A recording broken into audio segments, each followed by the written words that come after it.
아멘. 오늘 말씀 다 함께 보겠습니다. 베드로전서 3장 18절에서 22절까지의 말씀입니다. 베드로전서 3장 18절에서 22절까지 다 함께 보겠습니다. 제가 읽은 성경으로 신약성경 380페이지쯤에 있습니다. 베드로전서 3장 18절에서 마지막 22절까지입니다.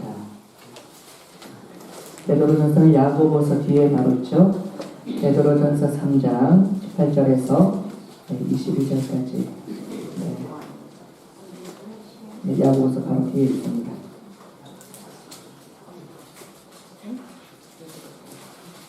자, 천천히 찾으십시오.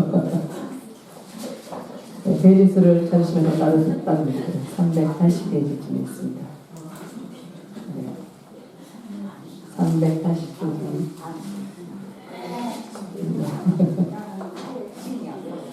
야고보서는 어디 있냐고요?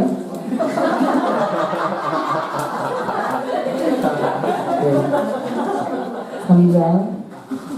자, 찾으셨어요? 함께 읽겠습니다. 18절부터 함께 읽겠습니다. 시작. 그리스도께서도 한 죄를 위하여 죽으사 의인으로서 우리한 자를 대신하셨으니 이는 우리를 하나님 앞으로 인도하려 하심이라. 육체로는 죽임을 당하시고 영으로는 살리심을 받으셨으니 저가 또한 영으로 오게 있는 영들에게 전파하시니라. 그들은 전에 노아의 날 방주 예비할 때나 하나님이 오래 참고 기다리실 때에 순종치 아니하던 자들이라. 함께에서 물로 말미암아 구원을 얻은 자가 몇 명뿐이니 겨우 8명이라. 물은 예수 그리스도의 부활하심으로 말미암아 이제 너희를 구원하는 교리 곧 세례야. 육체의 더러운 것을 자하여 버림이 아니요 오직 선한 양심이 하나님을 향하여 찾아가는 것이라. 저는 하늘에 오사 하나님 우편에 계시니 천사들과 권세들과 능력들이 저에게 순복하느니라. 아멘. 세상에 없는 것이 교회에 있다라고 한다면 저는 단연코 은혜라고 생각됩니다. 여러분 어떻습니까? 세상에도 마찬가지로 교회와 똑같은 사역들을 또 하는 것도 있죠. 가르치고 또 구제하고 또 많은 것에서 또 교회에 복음되는 그런 많은 활동들을 합니다. 그런데 세상에서 줄 수 없는 것이 있습니다. 세상이 절대로 생산할 수 없는 것이 바로 하나님의 은혜입니다. 그렇기 때문에 우리가 교회 오면요, 여러분 밖에서는 여러분이 또 어떻게 기억되고 어떻게 또 사람들에게도 배워지는지 모르겠습니다만, 그런데 교회 오면은 아이고 권사님 오셨습니까? 집사님 오셨습니까? 아이고 전도사님 목사님 이렇게 서로를 같이 이렇게 존중해주고 서로 사랑해주고 또 힘들면 같이 손주고 잡고 같이 기도해주는 것이, 그것이 교회의 은혜가 아닌가 싶은 그런 생각이 들었거든요. 오늘은 이러한 하나님의 은혜를 우리가 어떻게 지금 우리의 신앙에서 자리 잡고 있어야 되는 건가 하는 것을 우리가 하나님의 영광과 같이 생각해 보면서 오늘 말씀을 같이 한번 상고했으면 좋겠습니다. 오늘 베드로전서 3장 18절 22절 이 전체 말씀은 어떻게 보면 굉장히 교리적인 아주 딱딱하고 그냥 읽어서는 잘 이해 못하는 그런 내용일 수도 있습니다. 그런데 여러분 놓치지 마시고 같이 함께 생각을 해보시면 말씀 가운데서 하나님의 핵심이, 하나님의 은혜의 핵심이 어디구나, 여기에 있구나 하고 여러분이 확인하실 수 있으실 테니까 같이 한번 기도하는 마음으로 말씀을 쭉 같이 읽었으면 좋겠습니다. 먼저 18절, 19절, 20절, 21절, 22절 간단하게 요약을 하자면요, 예수님께서 우리의 죄를 위해서 죽으셨다라는 것이 18절의 요약으로 있습니다. 19절에는 저가 또한 영으로 오게 있는 영들에게 전파하시다. 저는 누구십니까? 바로 예수 그리스도시거든요. 주님이 말하자면 심판을 가지고 이 영에 옥에 있는 사람들에게, 갇혀 있는 사람들에게, 구속이 되어 있는 사람들에게 무엇을 전파하셨다는 것이죠? 복음을 전파하셨다는 그런 내용입니다. 20절에는 노아에 대한 이야기가 이제 그 설명을 조금 더 해주고 있고요. 21절에는 예수 그리스도의 부활하심으로 말한 그 표가 무엇이냐 했더니 세례다라고 했습니다. 그러니까 세례는 물이지 않습니까? 물로 세례받는 것, 물론 성령 세례가 그 이후에 나오지만 물 세례를 대표하는 것이 바로 노아의 홍수를 대변하고 있다라고 할 수 있겠죠. 그 다음에 22절에 그 예수님께서 지금 어디에 계시느냐? 바로 하나님의 우편에 계신다. 그 우편에 계신다는 것이 어떤 의미인가라는 것이 오늘 결론이 되겠습니다. 여러분, 먼저 오늘 18절에 보니까 우리를 대신하여서 단번에 죽으셨다. 다른 여러분 가정의 새로운 성경에는 단번이라는 이런 표현으로 되어 있는 걸로 알고 있습니다. 저는 한글 개혁 성경에는 한 번에 죽으셨다는 겁니다. 예전에 고대 이스라엘 백성들이 죄를 짓고 하나님 앞에 나가기 위해서는 번제가 필요했습니다. 그 번제는 지금으로 말하자면은 이 동물들이죠. 어린 양들을 잡고 또 소를 잡고 여러 가지 짐승들을 이렇게 잡아서 그 피를 흘림으로 말미암아 하나님께 나아갈 수 있도록 그렇게 제정이 되어 있었어요. 6월절 시대에 6월절을 이렇게 이 절기에 제사로 이렇게 드렸을 때는요, 무려 그 6월절 시기에 25만 마리가 되는 그 양의 피를 흘렸다라는 그런 데이터가 있더라고요. 여러분, 고대 시대의 25만 마리라는 게 어떻습니까? 그 피를 흘리는 그 광경들을 한번 생각해 보시면요, 온 마을 온통이 전부 다 피로 그냥 막 넘쳐나는 거예요. 얼마나 막 피비린내 나겠죠. 그 피를 또 나중에 뭐 어떻게 하겠습니까? 그냥 자연적으로 그냥 내놓으면 거기서도 악취가 나고, 물론 그것이 하나님께서 저에게 주신 우리의 죄가 그만큼 더럽고 허물이 많기 때문에 예수 그리스도를 통하여서 단번에 한 번의 십자가의 지심으로 피를 흘리심으로 말미암아 이제는 더 이상 그러한 고통과 수치가 우리들한테 이제는 더 이상 필요가 없다는 것을 예수님이 직접 그것을 단번에 그리고 대신하여서라고 하는 그런 오늘 이 18절에 교리되는 내용을 우리가 생각할 때 예수님 십자가 얼마나 귀한가라는 걸 우리가 생각할 수 있습니다. 나 위하여 십자가의 중한 고통 받으사, 그 다음 뭐죠? 대신 죽은 주 예수의 사랑하시느냐. 그렇습니다. 예수님 우리를 대신하여서 죽으셨다는 겁니다. 고린도후서 5장 21절에도 여러분 말씀을 잠깐 우리가 확인하면 더 좋습니다. 5장 21절 제가 읽어드릴게요. 고린도후서 5장 21절 하나님이 죄를 알지도 못하는 자로 우리를 대신하여 죄를 삼으신 것은 우리와 하여금 저희 안에서 하나님의 의가 되게 하려 하십니다. 대신하여 죽으셨다는 겁니다. 죄를 묻으신 분이신데 우리를 위하여서 대신하여서 죄를 담당하시고 십자가를 지시고 피를 흘리셨다는 것이죠. 예수님의 그 보혈의 능력으로 말미암아 우리가 더 이상 제사를 지낼 필요가 없다는 겁니다. 피를 흘릴 필요가 없다는 것이죠. 예수님의 피의 공로를 의지하면서 하나님께 나아갈 수 있는 은혜가 오늘의 이 시대에 성령의 은혜, 바로 이 시대에 우리의 구원의 은혜가 있다는 것입니다. 여러분, 바로 그 뒤에 한번 또 9절에 한번 보십시오. 저가 또한 영으로 오게 있는 영들에게 전파하셨다라고 되어 있어요. 여러분, 이것은 바로 심판을 가지고서 이야기를 하는 것입니다. 노아 시대 한번 생각해 볼까요? 노아 시대에 하나님께서 노아에게 명하셨죠. 방주를 만들어라고 이야기를 했습니다. 노아는 방주를 만든 것뿐만 아니라 만들면서 복음을 전했어요. 어떤 복음입니까? 곧 하나님의 심판의 때가 온다. 물로 말미암아서 이제 앞으로 큰 심판의 때가 도래할 것이다 라고 했습니다. 자, 한번 저를 한번 다시 한번 주목해 주시기 바랍니다. 말씀을 통해서 우리가 하나님께서 말씀하신 이 경고의 말씀을 전하실 때는요, 언젠가 오겠지 하는 것이 아니라 분명히 온다는 것에서 여러분의 믿음에 초점을 맞추셔야 되는 것이죠. 여러분, 노아의 시대는 어떤 시대였냐면요, 온화한 시대였습니다. 남극도 북극도 없었던 시대예요. 모두 어떤 날도 항상 그냥 지금 요즘 오늘 여러분 걸어오신 분 굉장히 기분 좋으셨습니다. 그러한 항상 날씨가 언제는 막 번개 끼치고 언제는 막 눈이 오고 그런 시대가 아니라 온화한 시대. 그런 날씨 가운데서 물이 막 그냥 올라오고 비가 천둥 번개가 치면서 이렇게 난 그런 거를 그 사람들은 상상도 못하는 것입니다.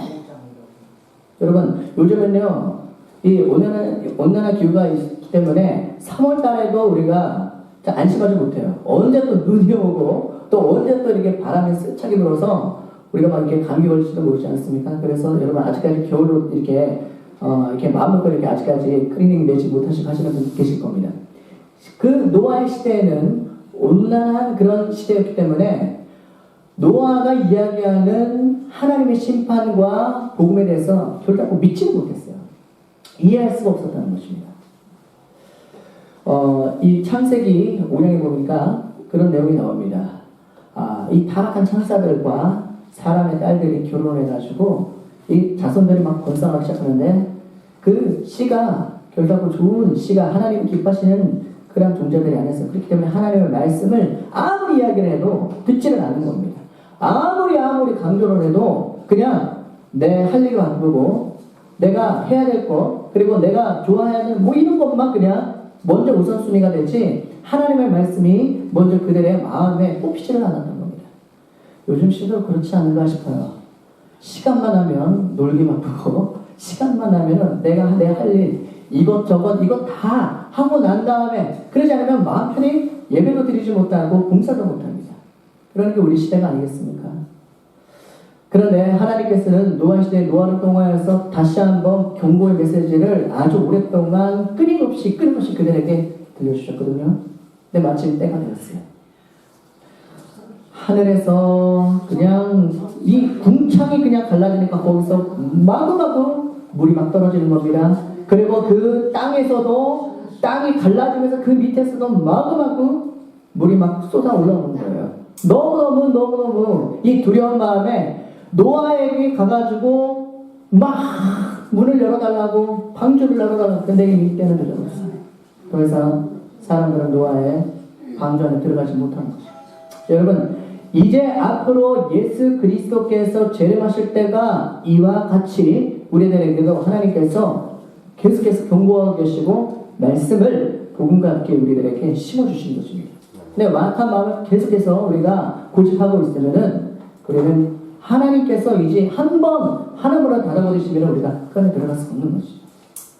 그와 말씀과 똑같이 예수님께서는 20절 다시 한번 제가 읽어보겠습니다. 그들은 전에 노아의 날 방주 예배한 동안 하나님이 오래 참고 기다리실 때에 순종치 않았다.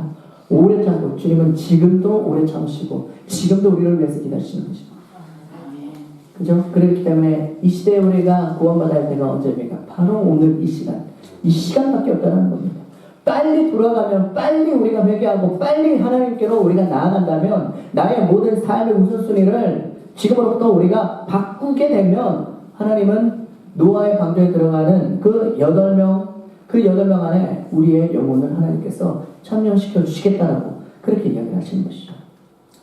그 뒤에 조금만 더 볼까요? 방주에서 물로 말미암아 구원을 얻은 자, 방주 안에 들어가는 사람들, 그 사람들에게 물은 어떤 존재입니까? 그리고 이제 그 방주 밖에 있었던 사람들은 그 물이라는 것은 어떤 존재이겠습니까? 방주 밖에 있던 사람들의 물은요, 심판이죠. 무서운 심판입니다. 그런데 그 방주 안에 있었던 사람들은 방주가 저게 어떻게 뜰까 하는데 물의 은혜가 임하니까 방주가 뜨는 거예요. 구원의 물이죠. 그것을 예수님께서 이후에 21절에 이렇게 이야기합니다. 그 설명에 대해서 이야기를 하죠. 물은 예수 그리스도의 부활하심으로 말미암아 이제 너희를 구하는 편이 곧 세례라. 아멘. 그렇습니다. 이 세례를 통하여서 하나님은 하나님의 구원하신 우리들에게 다시 한번 계속해서 기억하도록 그렇게 만들어 주십니다. 여러분 세례 받으신 적이 없으십니까? 여러분이 세례 받았는데 그 감격과 그 마음 감동이 여러분 아직까지 여러분의 마음에 있습니까? 우리는 그것을 계속해서 기억하라라고 그렇게 하나님은 우리에게 말씀하고 계신 것이죠. 여러분 우리는 구원받은 그때 구원받은 우리의 이 확신이 앞으로 더해졌지 우리가 사그러지지 않도록 우리가 소멸되지 않도록 여러분 우리 계속해서 우리가 하나님의 은혜를 붙잡고 기억하고 감사하고 또 하나님 앞에 우리가 무릎 꿇고 그렇게 우리가 계속해서 되어지는 그 환경 가운데서 하나님은 오늘날 이제 우리의 구원을 완성시켜 주실 단계를 하나님 우리에게 믿음으로의 눈으로 바라보면서 보게 하신다는 것입니다. 할렐루야. 얼마나 감사해요. 얼마나 감사합니까? 이 모든 것을 하나님의 영광으로 우리가 생각된다면 여러분, 우리는 하나님의 영광이 지금까지는 너무 애매모호한 그냥 빛처럼 생겼을까 이렇게 생각되어진 것이 그게 아니라 이 모든 것을 우리는 다른 말로도 어떻게 대체할 수 없는 하나님의 영광으로 우리는 반드시 믿음 가운데로 딱 중심을 잡아야 될 줄 믿습니다. 빌립보서 2장 9절에서 11절 말씀에 이런 말씀이 있습니다. 자, 네, 여러분 찾지 마시고 제가 읽어드릴게요. 빌립보서 2장 9절에서 11절 말씀. 이러므로 하나님이 그를 지극히 높여 모든 이름 위에 뛰어난 이름을 주사 하늘에 있는 자들과 땅에 있는 자들과 땅의 아래에 있는 자들로 모든 무릎을 예수의 이름에 꿇게 하시고 모든 입으로 예수 그리스도를 주라 시인하여 하나님의 아버지께 영광을 돌리게 하셨다. 아멘. 여러분, 예수님께서 우리를 대신하여서, 저는 물론 성경에 나왔었지만 노아가 열심히 방주를 만들고 계실 때 예수님은 이 땅에 계실 때 목숨지 않습니까? 같이 노아와 함께 같이 그 노아 방주를 이렇게 같이 작업을 하시지 않는가, 그런 상상을 해봅니다. 하나님께서는 우리의 모든 사역과 그리고 일거수일투족 모든 그 환경 가운데서 하나님 우리와 함께 하신다는 것이죠. 주님은 그 예수님을 이제 그 십자가의 모든 대속하심을 다 이루시고 난 다음에 지금 하나님 우편에 계신 것입니다. 하나님 우편에 계신 거예요. 하나님의 우편이라고 하는 것은 다른 말로 하자면은 의로운 자리입니다. 더불어서 하나님의 영광을 같이 함께 취하시는 자리입니다. 여러분 어떻습니까? 예수님께서 우편에 앉아 계시면서 그 모든 이 땅에 있는 것, 하늘에 있는 것, 땅에 있는 것, 땅 안에 있는 것까지 다 예수님의 그 이름 앞에 무릎을 꿇게 하셨다. 그러면서 하나님의 영광을 오늘 이 시간에 우리가 그것을 바라보는 것이 바로 은혜다라고 저는 여러분과 함께 강조를 하고 싶습니다. 여러분, 여러 많은 이 세상 가운데 영광이 있지 않습니까? 이 영광을 세상에서는 막 희한찬란한 것으로 이렇게 보게 됐죠. 여러분, 세상이 얼마나 악한지 진짜 영광도 아닌데 사람이 만든 영광, 때로는 마귀가 만든 영광으로 우리를 현혹하기 시작하죠. 그렇기 때문에 저것이 좋아 보이고 이것도 내가 참 취하고 싶고, 여러분 예수님이 40일 동안 광야에서 금식하시면서 기도할 때 마귀가 나타났죠. 마귀가 나타나서 시험하는 가운데 이 땅에 있는 모든 영광을 보여주면서 나에게 경배 한번 해라. 그러면 내 이 모든 것을 다 주리라. 그러나 여러분, 마귀가 우리들에게 항상 그렇게 우리를 꾀게 할 때는요, 이렇게 가짜 영광, 그것은 진짜 영광이 아니에요. 진짜 영광은 예수 그리스도시죠. 그분이 갖고 계시는 것인데, 그런데 이 세상의 만국의 영광을 보여주고 나한테 한번 전해라. 진짜 영광하고 가짜 영광을 완전하게 대체시키려고 하는 마귀의 속셈이 우리들에게 있는 거예요. 그렇기 때문에 우리는 결단 우리 세상의 영광에 우리가 현혹돼서는 안 돼요. 우리가 거기에 그냥 쉽게 넘어가서는 안 된다는 것입니다. 세상의 영광은 그것은 부질없는 것입니다. 한 번 있다가도 금방 사라질 수밖에 없는 그런 아주 나약한, 아주 볼품없는, 그러나 눈에 보기에는 아주 거창하게 보여진다는 것입니다. 그걸로 인하여서 우리가 진짜 나의 구원의 생명, 나의 이 믿음을 그 가짜된 것과 마치 보이스픽스 하는 것처럼, 여러분 전화를 요즘 많이 그렇게 사기를 치지 않습니까? 마치 자기 아들처럼, 자기 아내처럼, 아니면 누가 아니는 그런 것처럼 정말 그렇게 해가지고 조목조목 그렇게 사기를 치는 것처럼 마귀는 우리를 완전한 이 영광에서 벗어날 수 있게끔 그렇게 계속해서 계략을 세우고 있다는 것입니다. 구약에 많은 이 모세, 다윗, 그리고 이사야가 마찬가지였습니다. 여러분, 엘리야도 마찬가지고요. 하나님의 영광을 부르고 그렇게 노력하고 그렇게 노력했던 그러한 모습들을 우린 구약 성경에서만 볼 수가 있습니다. 출애굽기 33장은요, 제사장직이 모세의 제사장직인 그 기도를 나타내는 그 내용인데요. 거기에서도 마찬가지로 모세가 하나님의 영광을 그렇게 강조하고 하나님의 영광을 보기를 원합니다. 다윗도 마찬가지였죠. 63편 2편에 보면은 그가 하나님의 영광을 배우고 싶다라는 그 마음을 다 내려놓고 이야기하는 그런 시편도 있죠. 하나님의 영광 곧 예수 그리스도의 승리하심, 그 승리하심은 무엇이냐면 마치 광야에서 불뱀에 불려가지고 더 이상 그 도구로 인해서 움직일 수 없는 사람들에게 하나님은 노뱀을 제시하면서 그 노뱀을 보면은 그 노뱀의 그 상징되는 것이 바로 하나님의 영광인데, 하나님의 영광을 보게 되면 어떠한 이 세상에 어떠한 악독한 독이라 할지라도 그것을 다 해독할 수 있는 것이 바로 하나님의 영광입니다. 아멘. 여러분, 하나님의 영광 얼마나 중요합니까? 우리 신앙의 중심에 무엇을 바라봐야 되냐면 하나님의 영광을 바라봐야 되는데, 너무 다른 것을 영광 외에는 영광 오래오래 영광이 있으니까 더 새로운 것이 있겠지, 더 좋은 것이 있겠지. 아니에요. 하나님은 이 땅에 하나님의 영광만이 우리들을 살리는 길로, 마치 광야에서는 노뱀을 들어주셨고, 그리고 이 시대에는 예수 그리스도의 십자가를 우리에게 들어주신 겁니다.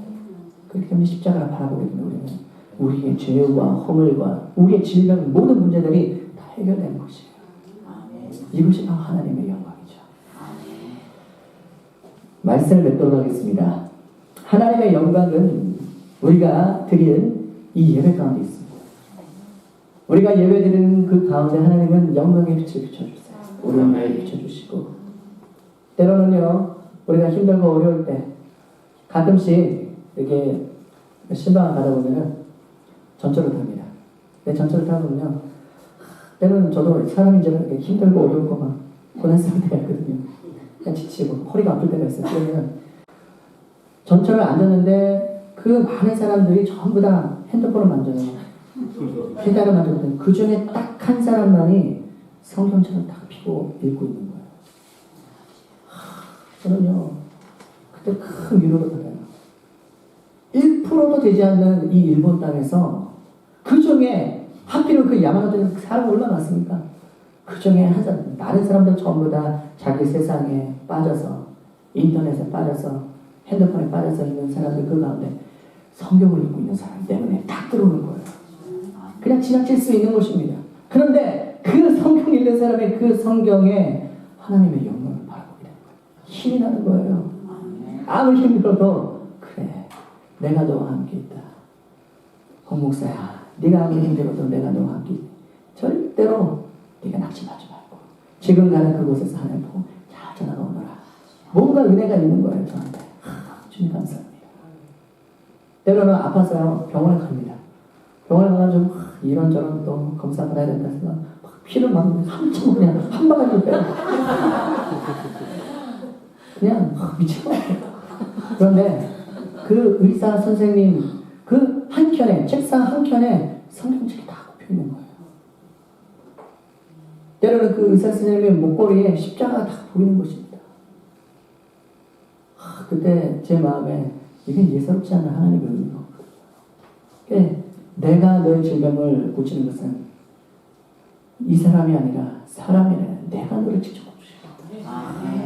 그 위로하심이 저는요 너무너무 감사해서, 그 감사가 어떻게 이루어지냐니까, 저는 예전에 감사성 이 홀이 있었어요. 근데 그걸 그냥 하나님께서 그냥 떼버리시더라고요.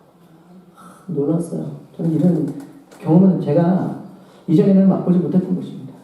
십시장에 또 이렇게 뭔가 하나 또 생겼더니 그것도 그냥 싹으로 그냥 없어져 버렸어요. 얼마나 감사한지.